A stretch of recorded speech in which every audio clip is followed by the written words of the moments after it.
जी अस्सलाम वालेकुम। सबको आवाज़ आ रही है? Yes sir. ओके गुड जी। अच्छा जी, कल हमने पढ़े थे इंटरनल रिस्क मेजर्स, आज हम देखते हैं एक्सटर्नल रिस्क मेजर्स को। ये दो तरह के हैं हमारे पास। पहले है जी हमारे पास कोवेरियंस और दूसरा कहलाता है जी बीटा। कोवेरियंस का फार्मूला जो है वो है x माइनस एक्स बार y माइनस वाई बार, उनका समेशन, उसको n माइनस वन पे डिवाइड करना है। यहाँ पे वेरिएबल मैंने दो अज्यूम किए हैं, x और y। इसलिए उसको डिनोट करते हैं सिग्मा एक्स वाई से। ये उसकी एब्रीवेशन बन गई है, ठीक है, सिग्मा एक्स वाई। ये कोवेरियंस का फार्मूला हो गया। दूसरा है जी हमारे पास बीटा। बीटा का फार्मूला है हमारे पास sigma X Y divided by sigma. ठीक, अगर मुझे x का सिग्मा चाहिए, सॉरी x का बीटा चाहिए तो मैं x से डिवाइड करूंगा, y का चाहिए तो y से डिवाइड करूंगा। बाय डिफ़ॉल्ट जो है वो बीटा x का ही फाइंड आउट होता है। उस पर हम बहस करते हैं आगे चल के, लेकिन हम पहले कोवेरियंस को देखें। कोवेरियंस का हमने कहा कि फार्मूला जो है हमारे पास summation x minus X bar into Y minus Y बार था। अभी तक हम बात कर रहे थे रिटर्न्स की, जो कि आते थे प्राइसेस से, ठीक है, प्राइसेस से रिटर्न आते थे। अब अगर आप गौर से देखें तो आपकी जो प्राइसेस हैं किसी भी कमोडिटी की, वो खुद से तो नहीं जनरेट हो जाती। उसके पीछे और बहुत सारे फैक्टर्स हैं, जैसे डिमांड सप्लाई का फैक्टर है, प्रोडक्शन का फैक्टर है, ठीक है। इसके अलावा यहाँ पे जो हम जिस पॉइंट को हाईलाइट करना चाह रहे हैं उस पर और बहुत सारी प्रोडक्ट्स की प्राइसेस अफेक्ट करती हैं। फॉर एग्जांपल, मोस्ट कॉमनली अगर आप देखें तो फ्यूल प्राइस तो है ही है ना। जो ट्रांसपोर्टेशन कॉस्ट है, ट्रांसपोर्टेशन कॉस्ट जो है वो अफेक्ट करती है उसको। तो ट्रांसपोर्टेशन कॉस्ट एक बहुत इंपॉर्टेंट फैक्टर है। अब इसका मतलब ये है कि जो फ्यूल है, ट्रांसपोर्टेशन से जब हम मुराद लेते हैं तो बेसिकली हम फ्यूल की मुराद ले रहे हैं ना। जो फ्यूल कॉस्ट है वो इंक्रीज कर रही है या डिक्रीज कर रही है, उसकी वजह से प्राइसेस पर इफेक्ट होता है। फिर जो डिस्टेंस है उसकी वजह से भी प्राइसेस पर इफेक्ट हो रहा है। यानी फर्ज करें एक एक प्रोड्यूस जो है वो होती सिंध में है, तो पंजाब में आने के लिए उसकी कॉस्ट ज़्यादा है।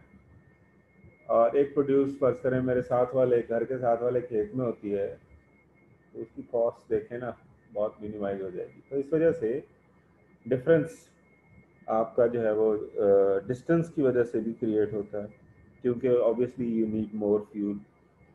इस तरह के बहुत सारे फैक्टर्स। फिर इन्वायरमेंट है, फिर एक और चीज़ भी है, जो जैसे अगर हम सब्जियों में बात करें, फर्ज करें टमाटर की प्राइस इंक्रीज की है, तो आपका क्या ख्याल है, मिर्च की प्राइस इंक्रीज नहीं करेगी?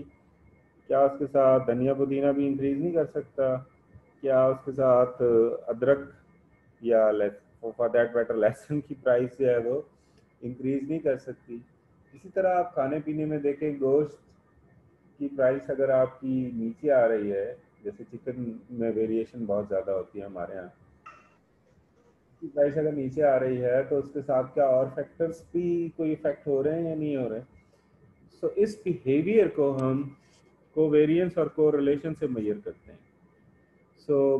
अगर मैं कोरिलेशन से मेजर कर रहा हूँ तो कोरिलेशन तो मुझे डायरेक्शन बताती है, ठीक है, डायरेक्शन बताती है, प्लस उसकी जो है वो वैल्यू, या जिसे हम स्ट्रेंथ कहते हैं, वैल्यू स्ट्रेंथ बताती है। ठीक, फर्ज करें आप -1 में है, 0 में है या 1 में है, तो ये आपका परफेक्ट नेगेटिव रिलेशनशिप है, परफेक्ट पॉजिटिव रिलेशनशिप है, और ये न्यूट्रल रिलेशनशिप है। तो कोरिलेशन तो आप इस तरह से डिफाइन कर सकते हैं। और दरमियान की जो वैल्यूज़ हैं, फर्ज करें -0.5 है, तो हम कहते हैं कि एवरेज नेगेटिव कोरिलेशन है। +0.7 है, हम कहते हैं कि it's a strong positive correlation, but perfect correlation नहीं है। स्टिल ये कोरिलेशन बता रहा है। हमें चूंकि रिस्क मेजर हमें देखना है, तो हम कोरिलेशन की बजाय हम कहते हैं कोवेरियंस मेजर करें। और वो क्या है? एक की वेरिएंस दूसरे में कितनी वेरिएंस क्रिएट करेगी। ठीक, यानी एक की वेरिएंस दूसरे की वेरिएंस पे कितना इफेक्ट करेगी। अब फर्स्ट करें, वेरिएंस की वैल्यू आती है +0.57। तो इसका मतलब मैं ये लूंगा कि अगर पहले में 100% चेंज आता है, तो दूसरे में 57% उसी डायरेक्शन में चेंज आता है। अब उसी डायरेक्शन में से मुराद क्या है? फर्स्ट करें, पहले की जो कोवेरियंस है वो 100% बड़ी है, तो दूसरे में 57% कोवेरियंस उसी डायरेक्शन में बदलेगी। इसका मतलब है ये पॉजिटिव यानी इंक्रीज भी हो सकता है और नेगेटिव भी हो सकता था, लेकिन चूंकि उसके साथ प्लस का साइन लगा हुआ है तो हम उसको प्लस ही मान लेते हैं, इंक्रीज को मानते हैं। और यही अगर फर्स्ट करें -0.82 होता, तो ये उसके लिए जो है वो फर्स्ट करें ये हमारी सिचुएशन होती है कि 100% अगर इसमें डिक्लाइन आया तो उसमें 82% डिक्लाइन आया।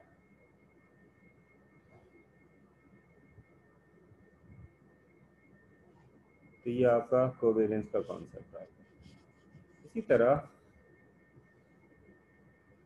अगर हम इसको अब अप्लाई करना चाहें, तो कल हमने एक डाटा सेट जो है वो देखा था, उसी एग्जांपल को मैं आगे लेके चलने की कोशिश करता हूँ।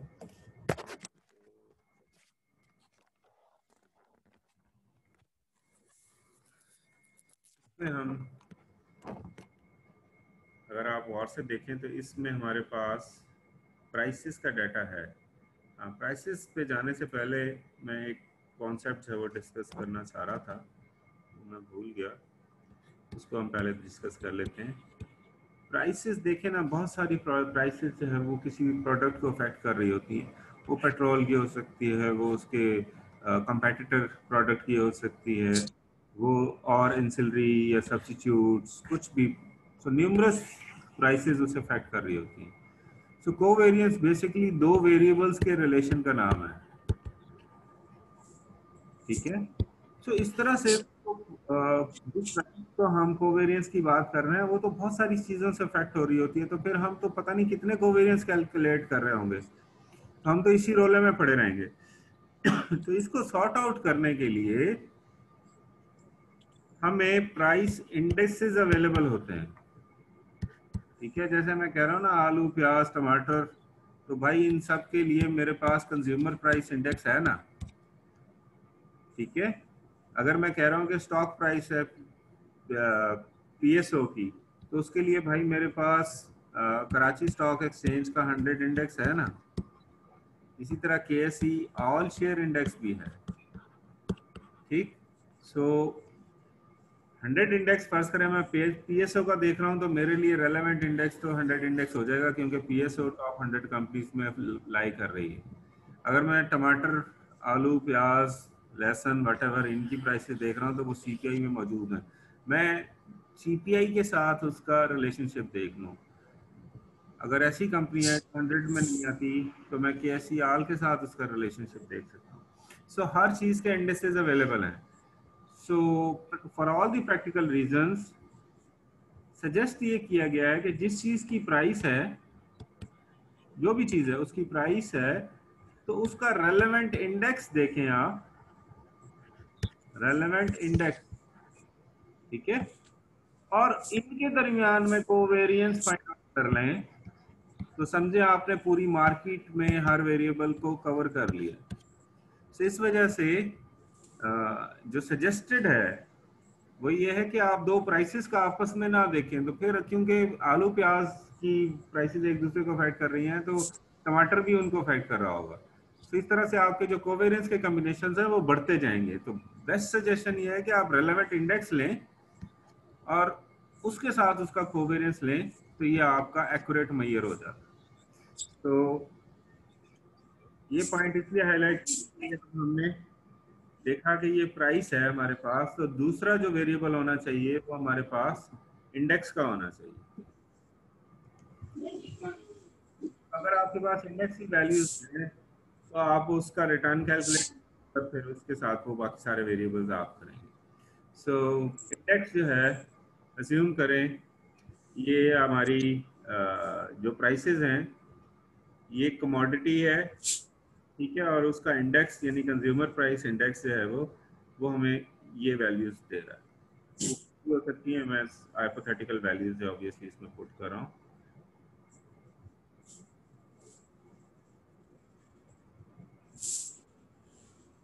तो 0 1 0 1 5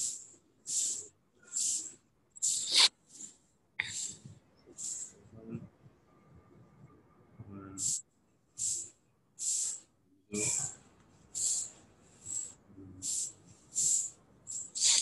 हमने जिन दिनों की थी उसी दिनों की हमने इंडेक्स की वैल्यू भी ले ली, ठीक।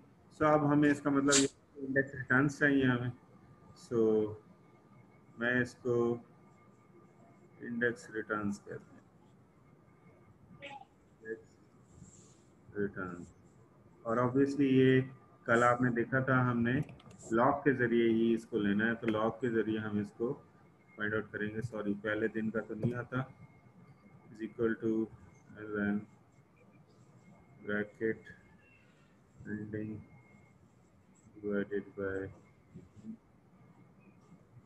फ्लो। ये मेरे पास रिटर्न आ गया जी इस दिन का, और इसको मैं अप्लाई करना चाहता हूँ पूरे टाउन तक करना था, लेकिन काम खराब हो गया,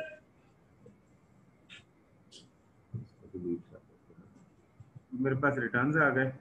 रिटर्न्स के बाद अगला काम क्या होता है जी, हमारे पास यहाँ पे हमने इसका सम लेना था। ठीक है जी, ये आ गया जी यहाँ तक। सम के बाद हम एवरेज लेते हैं, यानी इसको डिवाइड करते हैं नंबर ऑफ रिटर्न्स पे, तो वो आ गया मेरे पास एक्सपेक्टेड रिटर्न आ गया। ठीक है जी। और अगला स्टेप क्या था मेरा, जो इंडेक्स रिटर्न्स थे, इंडेक्स रिटर्न्स को मैं आई आर से जो है वो डिनोट कर रहा हूँ। ठीक है जी। उसमें से ई आई आर यानी एक्सपेक्टेड इंडेक्स रिटर्न मैंने माइनस करना है। एक्सपेक्टेड मतलब वो एवरेज था। सो जैसे उसके लिए हमने ये कॉलम बनाया था ना, आर माइनस ई आर, तो यहाँ पे भी हम वही कॉलम एक बना रहे हैं। तो इसमें से हम करते हैं ये माइनस ये जो हमारा एक्सपेक्टेड रिटर्न है। तो इसके लिए हमने कहा था कि हम सेल्फ लॉक कर देते हैं, यहाँ पे वैल्यू चेंज ना हो। सो ये मेरे पास आ गई वैल्यू। अब इस फॉर्मूला को मैं नीचे तक कर लेता हूँ।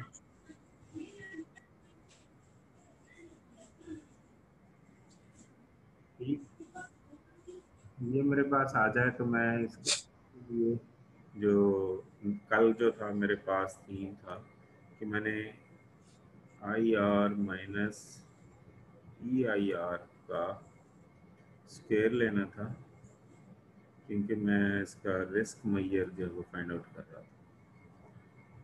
सो ये आ गया जी इक्वल टू ये और सो अब इनको जो है वो हम ड्रैग करते हैं यहाँ। ये हमारे पास स्क्वायर आ गया जी। हम फिर इसका स्क्वायर का लेते हैं,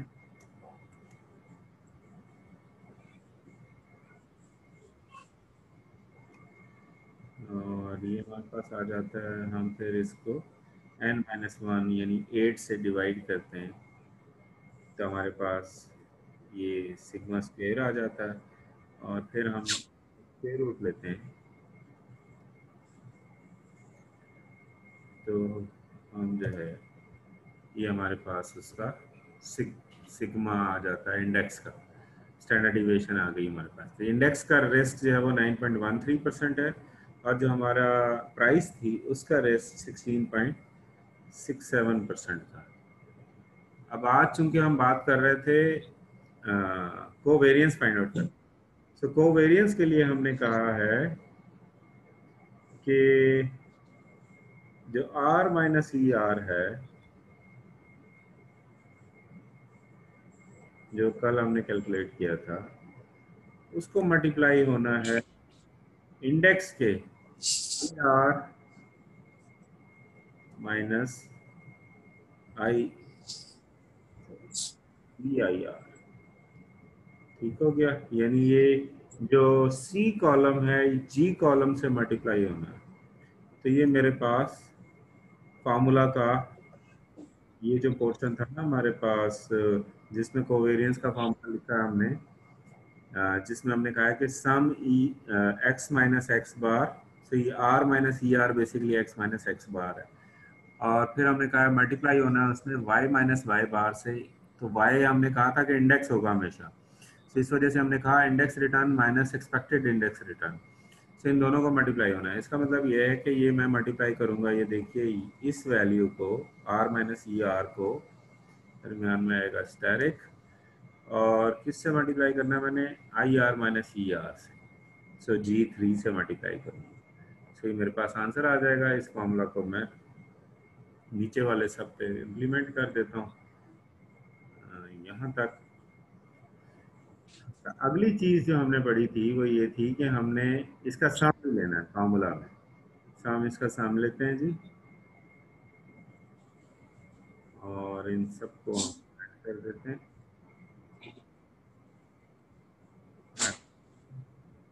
फिर हमने सम डिवाइड करना है n माइनस वन से। ठीक है, n माइनस वन से। n कितना था हमारा, 9 था, तो माइनस वन मीन्स 8, सो 8 से डिवाइड कर दें तो वो आया 0.000753। इसका मतलब ये है कि इस जो प्राइस थी, इस चीज की जो प्राइस थी, उसका अपने इंडेक्स के साथ कोई खास रिलेशन नहीं है। यानी आप ये देखें कि इसमें जो प्राइस है, प्राइस में अगर वेरिएंस जो थी, उसमें जो वेरिएशन आती है वो अगर 100% ही आती है, तो आपकी जो कोवेरियंस है, यानी इंडेक्स में जो उसकी वजह से वेरिएंस आती है, वो ना होने के बराबर है। देखें जी, 0.07% बनता है ये, 0.07%। इसका मतलब यह है कि इस प्राइस का उस इंडेक्स की प्राइस के साथ कोई खास रिलेशनशिप नहीं है, इसका कोरिलेशन भी बहुत वीक होगा। तो ये हमारे पास कोवेरियंस आ गया।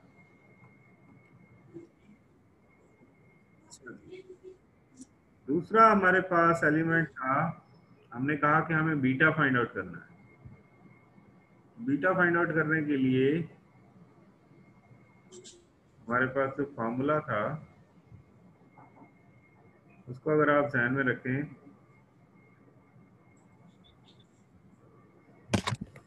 ठीक है, तो फॉर्मूला हमारे पास था, अल्लाह आपका भला करे, क्या लिखा हमने, हाँ, sigma X Y over sigma X. ठीक, सो बीटा का फार्मूला है हमारे पास, अगर हम एक्स का फाइंड आउट कर रहे हैं तो sigma X Y over X. तो यहाँ पे अगर मैं, सॉरी, जो मैंने एब्रीवेशन यहाँ यूज़ किया, अगर उसके हिसाब से कहूँ, तो बीटा अगर मैं आर का फाइंड आउट करना चाह रहा हूँ, तो मैं यहाँ पे लिख रहा हूँ आर इंटू आई आर, यानी इंडेक्स रिटर्न वेरिएबल थे ना आर और आई आर मेरे पास, और इसको मैंने डिवाइड करना है सिग्मा आर से। ठीक, सो अगर हम इसको प्रैक्टिकली देखें, तो सिग्मा एक्स वाई अभी हमने, या जो आर इंटू आई आर जो है वो अभी हमने फाइंड आउट किया है, वो क्या है हमारे पास, वो है जी, अल्लाह आपका भला करे, 0.007, नहीं, एक जीरो और भी था,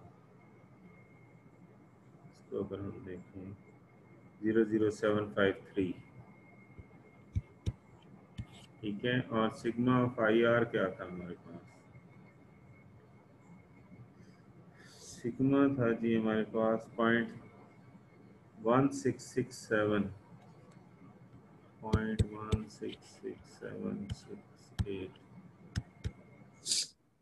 तो अब अगर हम इसको कैलकुलेट करने लगे तो हमारे पास आंसर क्या आएगा, बीटा का is equal to this divided by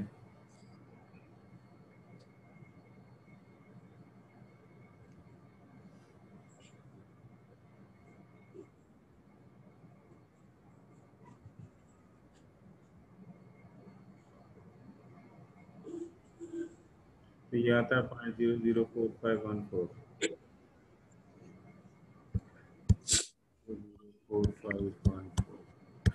तो इसका बीटा भी बहुत वीक है, तो ये 0.45% आ गया, यानी 1% से भी कम, 0.5%।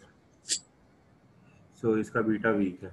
अच्छा, अब अगर मुझे बीटा वाई का चाहिए यानी इंडेक्स का चाहिए, इंडेक्स का, ठीक है जी, इंडेक्स का बीटा चाहिए तो हमने फार्मूला में सिग्मा इंटू इंडेक्स रिटर्न नहीं रखना है, लेकिन डिवाइज़र में इंडेक्स रिटर्न का सिग्मा आपको चाहिए। तो ये आएगा आपका 0.000753 डिवाइडेड बाय 0. इंडेक्स का क्या था, सिग्मा वो था 0.00 0913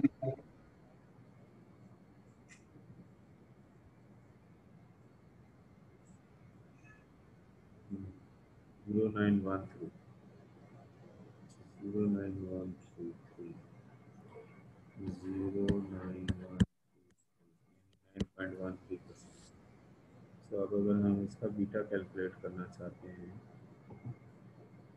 equal to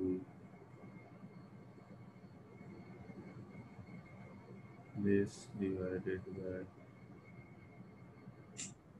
this, answer is 0.00824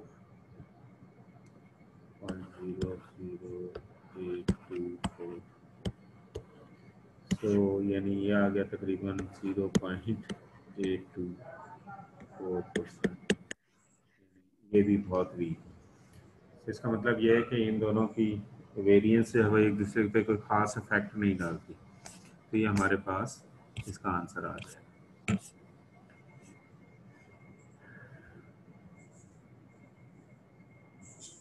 okay जी, यहाँ तक कोई क्यूरी है तो पूछ सकते हैं आप।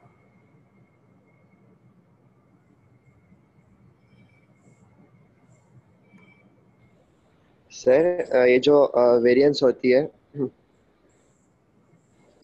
सॉरी कोवेरियंस कोवेरियंस जो है, ये आपस में रिलेशन इनका कैसे है कि जो हमारे पास प्राइस है उसके ऊपर इंडेक्स कैसे इफेक्ट कर रहा है, या इंडेक्स इंडेक्स के ऊपर प्राइस कैसे इफेक्ट कर रहा है?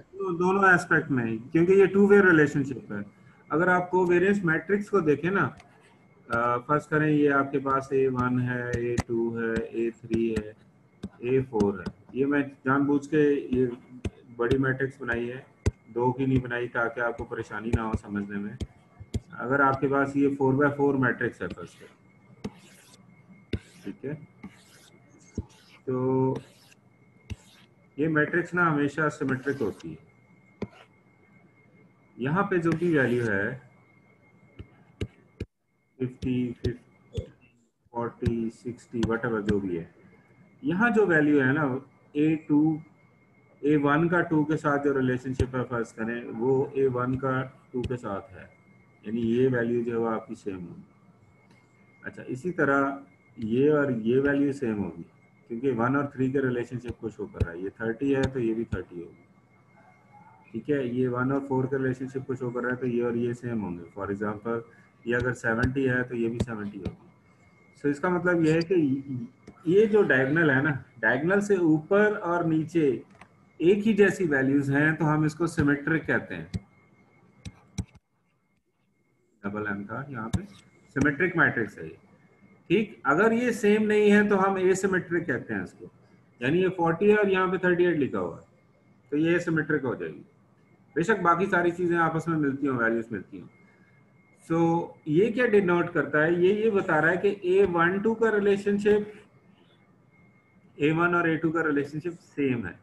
दे डज नॉट मैटर के डायरेक्शन क्या है, ए 2 का 1 पे देख रहा हूँ या 1 का 2 पे देख रहा हूँ। तो कोवेरियंस इस वजह से हमारे पास इस चीज को डिटरमिन करती है कि हम प्राइस का इंडेक्स पे इफेक्ट देख रहे हैं या इंडेक्स का प्राइस पे देख रहे हैं। डज नॉट मैटर, दोनों एक ही बात है। ठीक है ये ऐसा ठीक है। जी, और कोई क्यूरी प्लीज।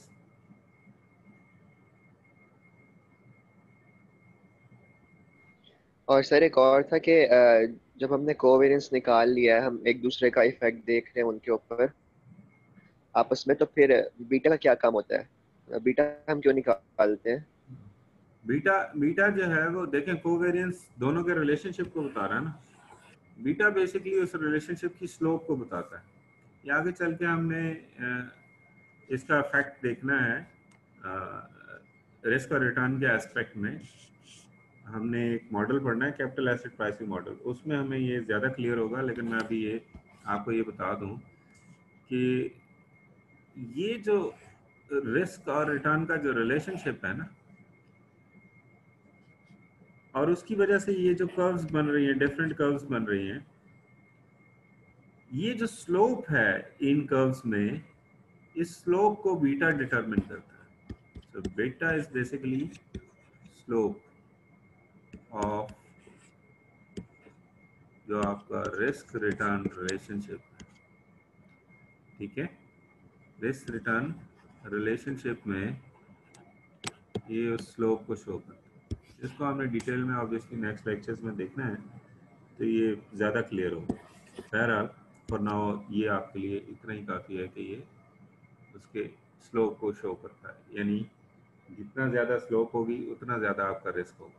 यानी ये वैल्यू जितनी ज़्यादा होगी, जैसे अभी हमारे पास आई है ना 0.00 समथिंग एक केस में, 0.45 आई है एक केस में, और 0.82 आई है दूसरे केस में। इसका मतलब है यहाँ बीटा ना होने के बराबर है। इसका मतलब ये है कि अगर इसका रिटर्न ये है ना, तो अगले का रिटर्न यूं ही, सॉरी ये डिफरेंस क्रिएट हो गया, ये बिल्कुल ओवरलैप कर रहे हैं एक दूसरे, कोई फर्क नहीं है। तो इस वजह से बीटा जो है हमें ये हेल्प करता है डिटरमिन करने में। तो covariance is a different measure than beta, और बीटा की इम्प्लीकेशंस फिर आगे बहुत ज़्यादा है। और सर ये जो कोवेरियंस होती है, ये हम देखते हैं कि एक का रिलेशन दूसरे से या दूसरे का पहले से ये एक ही होता है, तो बीटा क्यों अलग अलग होता है दोनों का फिर? हाँ, क्योंकि दोनों के इंटरनल रिस्क तो डिफरेंट है ना यार।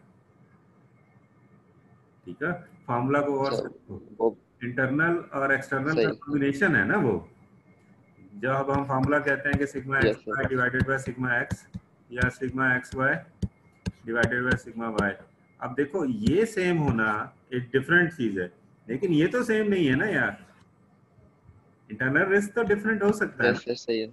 और वो आपने देखा कि एक यस सर। 20% है, एक का 16% है, तो उसकी वजह से आपका बीटा डिफरेंट आ रहा है। ठीक सर। ठीक है जी, और कोई।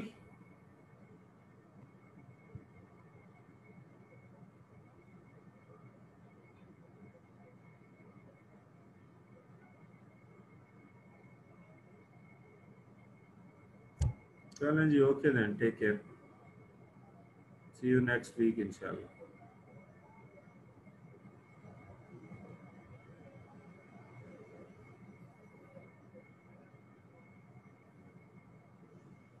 ऑनलाइन अटेंडेंस मार्क करते रहिएगा प्लीज।